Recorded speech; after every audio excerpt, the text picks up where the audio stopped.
Welcome to this explainer. Today, we're going to demystify the app creation process and show you how to turn your ideas into actual working web applications, literally from day one. Look, if you've ever had this brilliant idea for a piece of software, but you just stopped dead in your tracks because, well, you didn't know how to code, you are in exactly the right place. This is your beginner's guide to building apps.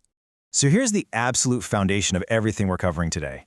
You do not need coding experience to build the app of your dreams. Seriously, we're talking about a massive paradigm shift here. We're swapping out all that impossible, headache-inducing coding syntax for simple, plain English instructions.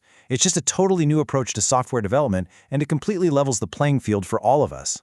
Here's our roadmap for today's explainer. 1. What is vibe coding? 2. The old way versus the new way. 3. Building your first app. 4. Adding data and publishing. 5. Avoiding common mistakes. And finally, 6. The perfect prompt formula. All right, let's jump right in. Section 1. What exactly is vibe coding? We're hearing this term vibe coding everywhere right now, but what does it actually mean in practice? Well, vibe coding basically flips traditional development completely on its head.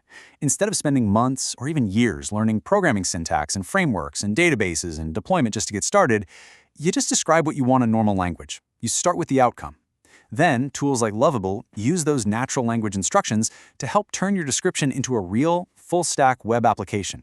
No computer science degree required, no complicated setups, you literally just begin building from day one. Now, what's really fascinating here is how this tool empowers such a diverse group of people. I mean, beginners can skip the heavy theory and just learn by watching their app take shape right in front of them. Entrepreneurs, they can launch fast prototypes without dumping a fortune into development costs. Students can learn by actually building things instead of just memorizing a textbook. And man, it is fantastic for small businesses. They can build their own custom workflow tools. Think lead trackers, intake forms, client dashboards, tailored perfectly to how they actually run their business. Moving on to Section 2. The old way versus the new way.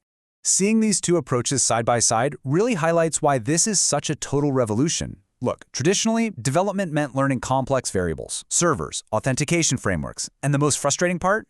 A single missing symbol, like one tiny little semicolon, could ruin everything. It would break the entire project and just destroy a beginner's motivation before they even made anything useful. But this new method? It simply starts with a conversation. You just describe the problem, the user, the main feature, and the look and feel you want. The focus moves completely away from memorizing code and goes directly toward explaining the result clearly. Because of this shift, the entire vibe coding process with Lovable becomes this continuous, kind of rhythmic iteration loop. You describe, it builds, you test, you improve, and then you publish. It's honestly way less like dictating a strict blueprint and much more like having a collaborative back and forth with a brilliant developer who just happens to type incredibly fast. Section 3. Building your first app. Let's make this real. To make this super concrete, let's actually walk through building your first app right now. We're going to solve a problem that almost everyone has experienced, forgetting stuff before a family trip. Let's say you want to build a simple packing list app so you never leave behind your toothbrush or phone charger or travel docs ever again. You would literally just type this clear instruction into Lovable. Create a family trip packing list app. Allow users to add items, mark items as packed, group items by category, and show the percentage completed. Use a clean, simple design that works well on phones. See, it's not technical at all. It just tells the system what the user needs to do and asks for a clean, mobile-friendly design. And boom, Lovable begins creating the project from that exact description. But, okay, here's a super crucial step. Once Lovable generates that first draft, you don't just assume it works flawlessly right out of the gate. Testing is actually part of building. You've got to test it by actively using it. Try adding items like, snacks or your kid's favorite toy. Does the item actually appear? Can you mark it as packed? Does the progress number update like it's supposed to? Is the layout functional on a phone screen? The first version definitely doesn't need to be perfect. It just needs to give you something real that you can improve. And this brilliantly illustrates that vibe coding really is just a conversation. If you want changes after doing your test, you don't have to rebuild the entire application from scratch. You just give Lovable another instruction. Ask it to add a button to download or print the list, or maybe request separate packing lists for each family member. You could even tell it to make the design more minimal, or hey, add a dark mode. You just observe the draft, chat with it, and adjust. All right, Section 4. Adding data and publishing. Now let's scale things up just a bit. What if your app needs to save data long-term? things like user accounts, client records, or multiple saved trips. Now, simple apps like basic calculators or a one-off checklist, those are just front-end experiences. But Lovable is actually designed to build full-stack web applications. So for projects that need to save information, Lovable connects directly to Supabase to provide all those essential back-end functions. This gives you database storage, user authentication, APIs, and the ability to create secure private dashboards or even save inventory records. It's the whole shebang. Okay, so once you've carefully tested your database-linked features and made sure all your permissions are secure, you're ready to share it with the world. You can publish instantly using a Lovable-hosted URL or connect your own custom domain. But here's a really vital feature: ownership. You can sync your Lovable project with GitHub.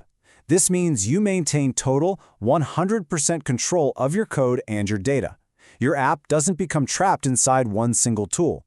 You can work with a developer later or move hosting if you ever need to down the road. Section 5. Avoiding common mistakes. Now, before you rush off to build your first masterpiece, there are some crucial pitfalls that beginners and entrepreneurs absolutely must avoid to be successful here. I'll fly through these real quick. First, don't be vague. Clarity is quite literally everything.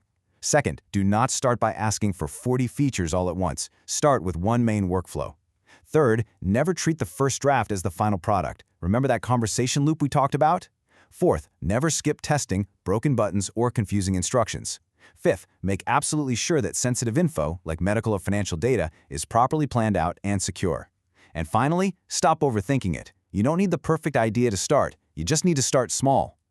Which brings us to our final part, Section 6, the perfect prompt formula. Look, knowing exactly how to talk to the system is the ultimate key to success with vibe coding. How you explain your idea basically dictates the quality of the app you're going to get. If you want a robust application, you need to answer these 6 guiding questions in your prompt. I highly recommend taking a screenshot of this one. You explicitly outline the user, you state their specific struggle, define the exact outcome, list the core features, describe the visual design, and finally, and this is a big one, set crucial limits. Tell the AI what should not be changed or included. This structure just totally removes the guesswork for the tool. Notice how this kind of clarity gives the system incredible direction. A weak prompt just vaguely asks for a business app, but a strong prompt, it specifies exactly what you need. It describes a caregiving app for adult children, lists precise features like daily routines and doctor questions, asks for a calm design, and sets firm limits like do not provide medical diagnoses. That level of detail almost guarantees you're getting a functional, targeted application on your very first draft, rather than some generic, boring template. Ultimately, vibe coding completely changes the starting point of software. You don't begin with code anymore. You begin with a problem, an idea, and a clear description. Don't wait until your entire grand idea is perfect. Just pick a simple workflow and try it out. So, I'll leave you with this thought as we wrap up this explainer. Your first app doesn't have to be your biggest. It just needs to be useful enough to teach you what to build next. So, what small, useful problem will you solve first today?